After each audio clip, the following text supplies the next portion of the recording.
Hello guys, मेरा नाम विन्नू माचरला है। बराबर कल मैंने एक चैलेंज लगाया था, उसके अंदर मैं हार गया, इसलिए ऑफिस के सबके लिए चास मंगाया हूँ।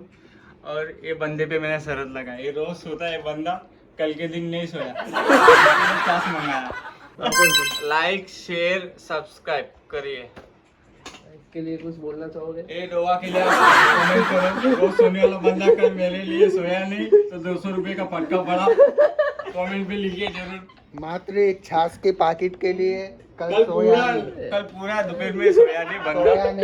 एक छाछ के लिए कल चैलेंज में मैं हार गया, उसके लिए मंगा दिया, लेकिन आज सोएगा मेरा भाई।